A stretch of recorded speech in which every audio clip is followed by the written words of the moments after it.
Friends, இந்த ஒரு தக்காளி தொக்கு இருந்தா போதுங்க. தோசை, இட்லி, ரைஸ் கூட எல்லாம் வச்சு சாப்பிட்டீங்கன்னா அவ்வளோ சூப்பரா இருக்குங்க. அதுக்கு ஒரு பேனை வச்சுக்கோங்க. 1/2 ஸ்பூன் கடுகு, 1/2 ஸ்பூன் உளுந்து, 5-6 பல்லு பூண்டு, 3 பெரிய வெங்காயத்தை இதை போல கட் பண்ணி நல்லா வதக்கிக்கோங்க. இது கூடவே கொஞ்சமா கருவேப்பிலை இலைகளையும் சேர்த்துக்கோங்க. இது கூடவே 10 தக்காளியை நான் சின்ன சின்னதா கட் பண்ணி வச்சிருக்கேங்க. அதுவும் சேர்த்துட்டு 1 ஸ்பூன் உப்பு சேர்த்துக்கோங்க. நல்லா கலந்து விட்டுட்டு மூடி போட்டு வச்சிடலாங்க. ஒரு 5 நிமிஷம் கழிச்சு எடுத்து பாருங்களேன். இன்னும் கூட சாஃப்ட் ஆகலாங்க. ஒரு தடவை கலந்து விட்டுட்டு இன்னும் 2 நிமிஷம் மூடி போட்டு வச்சிருங்க.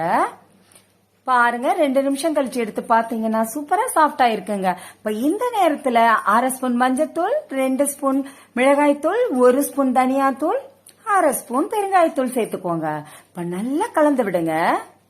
பாருங்க, இத போல நல்லா கலந்து விட்டுட்டு இப்ப மூடி போட்டு ஒரு 5 நிமிஷம் கழிச்சு எடுத்து பாக்கலாங்க. பாருங்க, 5 நிமிஷம் ஆயிடுச்சு. பாருங்களேன், இப்ப எடுத்து பாத்தீங்கன்னா எண்ணெய் பிரிஞ்சு சூப்பரா ரெடி ஆயிடுச்சுங்க. இப்ப டேஸ்ட் பண்ணி பாருங்க. இப்ப இன்னும் கொஞ்சம் நான் உப்பு சேர்த்துக்கிறேன்.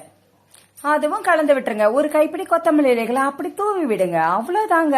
ஒரு பவுல்ல மாத்திக்கலாங்க. அவ்வளோ சூப்பரா தக்காளி தொக்கு ரெடி ஆயிடுச்சுங்க. சாதத்துல போட்டு சாப்பிட்டீங்கன்னா அப்படியே அள்ளி சாப்பிடுவீங்க. சூப்பரா இருக்கும்.